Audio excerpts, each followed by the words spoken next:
राष्ट्रीय स्वयंसेवक संघ, जिसको हम आरएसएस के नाम से जानते हैं, 1988 में वो एक और यात्रा पर गए जो कि कैलाश मानसरोवर की यात्रा थी। और दूसरी बार श्री नरेंद्र मोदी जी ने भारत के प्रधानमंत्री की शपथ ली।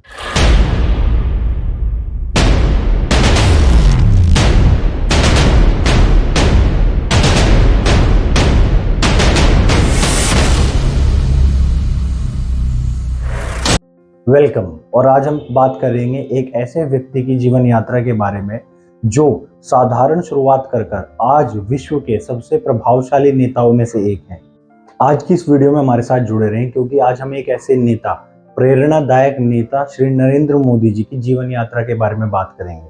कैसे एक साधारण शुरुआत से लेके और आज वो सत्ता के इस मुकाम पे पहुंच चुके हैं जहां सारे ही देश उनको अपना एक लीडर की तरह देखते हैं। नरेंद्र मोदी जी का जीवन शुरुआत से ही दृढ़ संकल्प की भावनाओं से भरा हुआ था। 17 सितंबर 1950 के भारत के गुजरात के महसाना जिले के एक छोटे से गांव वाड़नगर में उनका जन्म हुआ था। वो अपने माता पिता श्री दामोदर दास मोदी और श्री हीराबेन मोदी की 6 संतानों में से तीसरे थे। युवा नरेंद्र की प्राइमरी एजुकेशन हुई वाड़नगर की कुमारशाला नंबर 1 से और उन्होंने अपना हाई स्कूल किया बीएन विद्यालय से। एक साधारण परिवार में पले बड़े युवा नरेंद्र मोदी ने उस समय आने वाली हर उस चुनौती का सामना किया जो एक मिडिल क्लास फैमिली होने पर सामना करती है। उनके पिताजी वाड़नगर रेलवे स्टेशन के पास एक छोटी सी चाय की दुकान चलाते थे। स्कूल के बाद युवा नरेंद्र भी अपने पिताजी की वहां पर मदद किया करते थे। उनकी माताजी घर का कामकाज संभालती थी। उनके परिवार में संसाधनों की कमी जरूर थी लेकिन संस्कारों की नहीं।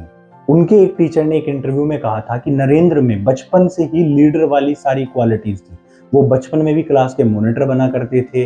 अपने क्लास के जो साथी थे उनके बैग लगाना, उनकी बाहर निकली हुई चप्पलों को सही करना, ये सारी आदतें ही उनके अंदर से बचपन में ही दिखाई देती थी।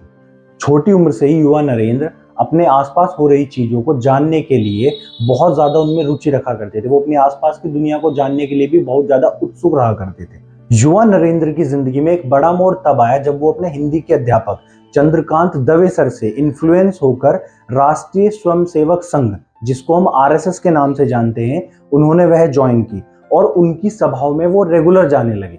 राष्ट्रीय स्वयंसेवक की रेगुलर मीटिंग्स में जाने से उनके अंदर जो मानव सेवा और देश हित की भावना थी वो और मजबूत हुई और फिर एक बड़ा निर्णय लिया। 17 साल की उम्र में उन्होंने अपना घर छोड़ दिया और बालूर मठ की ओर चले गए जहां से उनके आइडियल स्वामी विवेकानंद जी भी।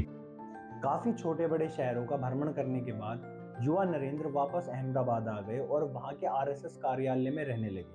वहां पर आने वाले अतिथियों का वो आदर सत्कार किया करते थे, उनकी सेवा किया करते थे और वहीं पर वो सबसे ज्यादा वक्त बिताते थे वकील साहब के साथ जो आरएसएस के एक ट्रेनर थे।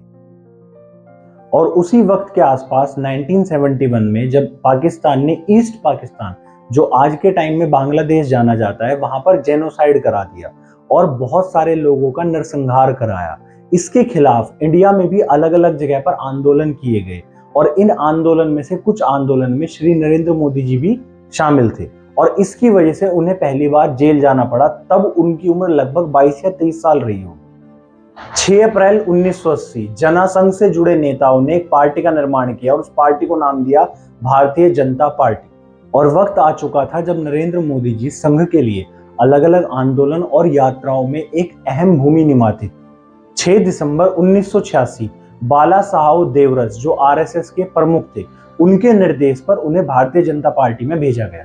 1987 में अहमदाबाद नगर निगम चुनाव थे और इस चुनाव की जिम्मेदारी दी गई नरेंद्र मोदी जी को और यह चुनाव भाजपा बड़े ही वोटों के अंतर से जीती और इस जीत का सारा श्रेय गया नरेंद्र मोदी जी को और इसके बाद उन्हें बना दिया गया गुजरात बीजेपी का संगठन मंत्री।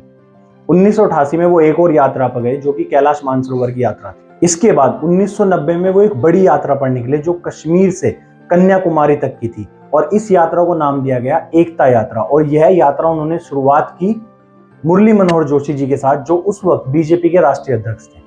बहुत सारी सफल यात्राओं के बाद 20 नवंबर 1995 को उन्होंने गुजरात को छोड़कर दिल्ली जाने का फैसला किया और वहां पर उन्हें एक नई जिम्मेदारी दी गई, बीजेपी सचिव। 1999 में फिर एक बार अटल बिहारी वाजपेयी जी की गाइडेंस में एनडीए की सरकार बनी और भारतीय जनता पार्टी की बढ़ती लोकप्रियता का बहुत बड़ा श्रेय जाता था श्री नरेंद्र मोदी जी को, क्योंकि वो अपनी अहम भूमिका निभा रहे थे संगठन महामंत्री के तौर पर। 1 अक्टूबर 2001 जब वो एक मीडिया पत्रकार के फ्यूनरल में गए हुए थे, वहां पर उनके मोबाइल की घंटी बजी और दूसरी तरफ से बात कर रहे थे उस वक्त के प्रधानमंत्री अटल बिहारी वाजपेयी जी, और उन्होंने उन्हें गुजरात वापस जाने का निर्देश दिया। और इस बार वो गुजरात वापस जा रहे थे वहां के मुख्यमंत्री के तौर पर।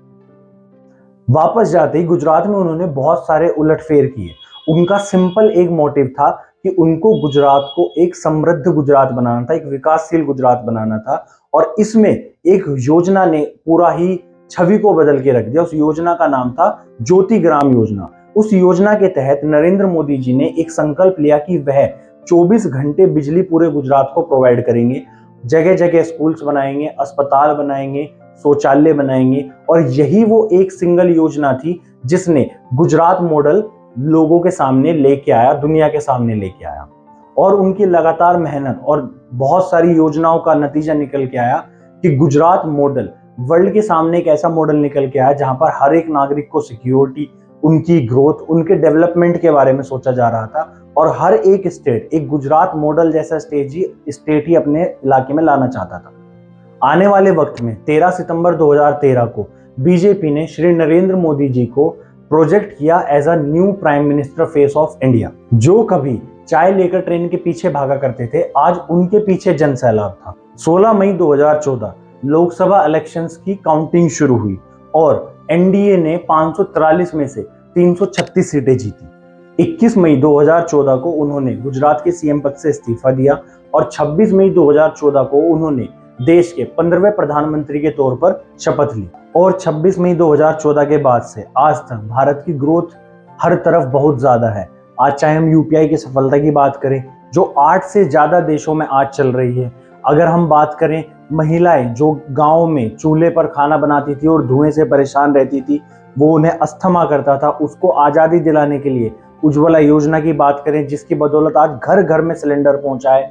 चाहे आज आर्मी को ताकत देने के लिए मॉडर्न वेपन्स प्रोवाइड कराना हो, मॉडर्न सबमरीन्स प्रोवाइड करानी हो, मॉडर्न एयरक्राफ्ट कैरियर्स प्रोवाइड कराने हो, हर एक फील्ड में अपार सफलता बीजेपी के कारण इस देश को मिल रही है। 5 साल की लगातार मेहनत और दिन रात काम करके बीजेपी ने अपना एक अलग ही मुकाम हासिल किया इस देश की जनता के दिलों के बीच में। 23 मई 2019 को लोकसभा चुनाव की काउंटिंग फिर से हुई और इस बार जो बीजेपी का नारा था वो था अब की बार 300 पार, और वो सच भी हुआ। बीजेपी को 303 सीटें इस बार चुनाव में मिली और दूसरी बार श्री नरेंद्र मोदी जी ने भारत के प्रधानमंत्री की शपथ ली। और इसके बाद उन्होंने अपने मैनिफेस्टो में दिए हुए सारे वो वादे पूरे किए जो 2019 के चुनाव में वो लेकर आए थे।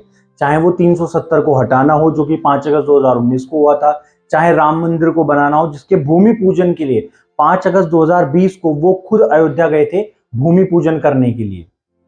दूसरे पीएम कार्यकाल में उन्होंने बहुत सारी विदेश यात्रा करी और भारत के और सारे बाहरी बड़े देशों के साथ अपने रिश्ते मजबूत किए। चाहे वो अमेरिका हो, ऑस्ट्रेलिया हो, जापान हो या यूएई हो, हर एक देश के साथ उन्होंने अपने रिश्ते मजबूत किए। और उनकी लगातार इन्हीं कोशिशों की वजह से भारतीय संस्कृति को विदेशों ने जानना शुरू किया। और इसका एक बहुत बड़ा एग्जाम्पल है 21 जून जो इंटरनेशनल योग डे के रूप में मनाया जाता है, और अभी भी वो लगातार निरंतर काम कर रहे हैं।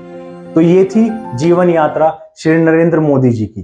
Thank you for watching us. Subscribe and like the video.